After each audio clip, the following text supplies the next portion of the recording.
Hello Virgo, thank you for joining me for your monthly forecast for November for the Sun or the Ascendant. Welcome. This month begins with Venus, the planet of fortune, the lesser planet of fortune. The greater benefit is Jupiter.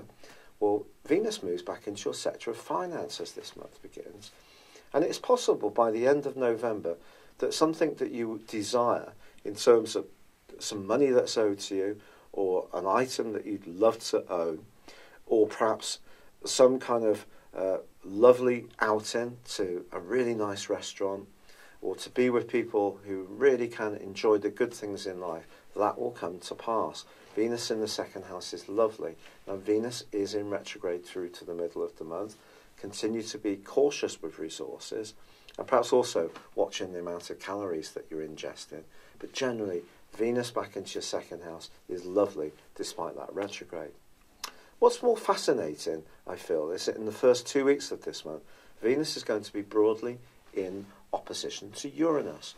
Uranus is going to relocate back into a very deep and passionate part of your scope on the 7th. So it's possible that you could get a desire to splash out on something that really takes your fancy. And if you're someone, and I think this is often the case, who's much more careful and methodical in your approach to resources, it could surprise you by how much more you can be ruled by impulse. Now, impulse actually is quite fun, isn't it? We've all got to have a few treats and surprise ourselves by breaking out of the strict straitjacket of planning everything and being very careful with the money we have. But also you could find yourself strongly attracted to someone with a very magnetic aura in the first couple of weeks of this month. Whether this goes on to be something more long-lasting is another matter, but your powers of communication are definitely heightened with the role of the Sun and also the new moon, which occurs on the 7th in the most beautiful of ways. This new moon forges a link to Neptune. Your ability to be very perceptive and sensory about your interactions with others is heightened in the following month in quite an extraordinary way. So if you're single, this can give you an added level of awareness to how people perceive you, how things are going, if you give yourself permission to tune into this. If you live very much in a more practical, down to earth strand of your being, you won't access the magic that Neptune can bring you quite as well. But Neptune can also be a very distorting influence. And from the 9th to the 19th of this month, and then in the last week, well, Neptune's going to be clashing with your ruler Mercury, and this can be quite complex. As much as your communicational skills can be wonderful in terms of getting to know someone new if you're single, or just being perceptive about your interactions with colleagues, when it comes to your emotional life, an existing relationship, a family tie, you could actually be a little bit out of kilter in your thinking across those periods of days. And it may be because you're not actually getting particularly clear messages from other people. Because you're someone who is quite meticulous and precise in the way you approach life, not everybody necessarily works in the same way. So you may have to extend beyond that, and this is where perception in a positive sense is going to be very important to you this month. But there is also big news on the 9th, because Jupiter moves into an area which can be wonderful if you'd like to add to your family, or start one, or move home, or start a business from the comfort of your environment, or improve your relationship with people in your family over the next 13 months. Jupiter hasn't been in this location for 12 years, so it's a real opportunity to embrace the magic of this sign of good fortune. Something quite important can happen in those months for you.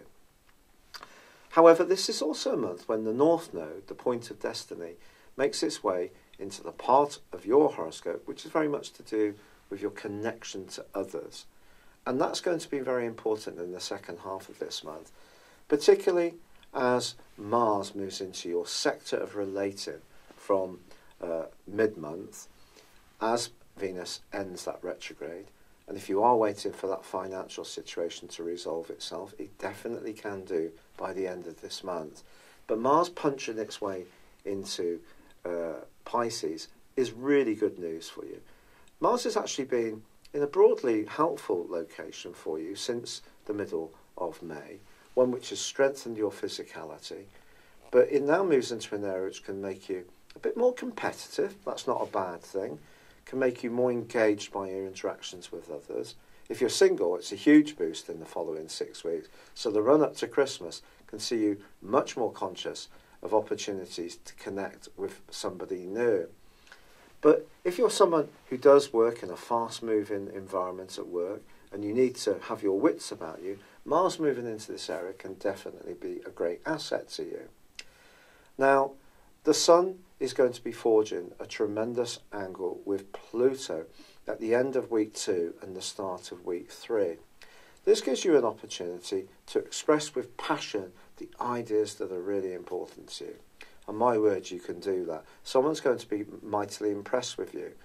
If what you do or try to do is for the benefit of everyone, not just yourself, there's a huge chance of progress.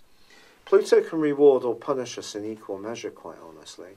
Sometimes things can come to us that we're not consciously trying to manifest, but maybe deeper down inside we desire. Or sometimes change can be forced upon us that we're not really wanting, but it turns out to be a good thing. All this stuff is very Plutonian. It's about regeneration and renewal. So your ideas and personal expression at the heart of this month can really come to light in the most marvellous of ways. But on the 17th, Mercury does go into a retrograde, and I do feel great care is going to be needed around your interactions with family. Don't take things for granted. There can be last-minute changes, as is always the case with Mercury's retrograde. But its tangle with Neptune is the one that I really think you need to be conscious of. Because as much as you may feel that you're being very clear, someone may feel you're being as clear as mud when you can't see what their problem is. Conversely, it could be them that just really frustrates you because they're being evasive and not letting you know exactly where you stand.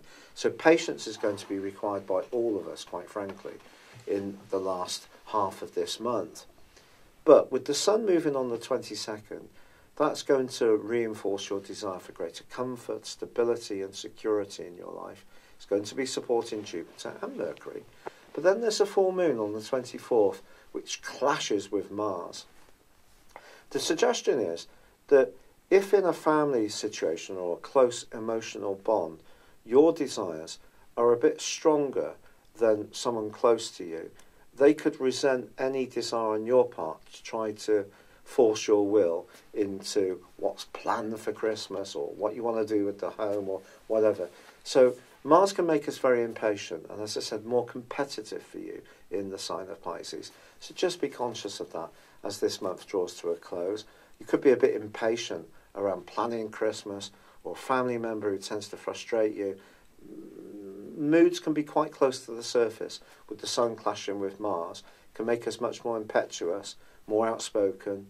There can be some quarrels under this auspices. And if you're having a quarrel on the basis of information you glean from Neptune's clash with Mercury in retrograde, you could really be barking up the wrong tree. So for all of us, it's going to be important not to jump to the wrong conclusion as this month draws to a close.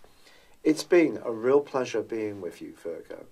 I'm so grateful for all the kind comments that have been sent in and suggestions with the rheumatoid arthritis and continuing to work at it. Thank you so much.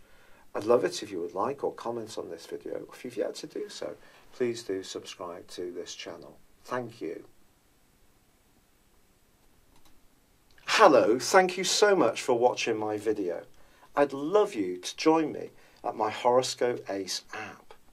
You can find this at www.horoscope-ace.com. You can use it through Android, iOS, Apple or Facebook. Check out your ascendant or your moon sign or download your free birth chart. There's all your favourite videos, plus there are daily, weekly, monthly and yearly horoscopes for general, love, Chinese and Indian astrology.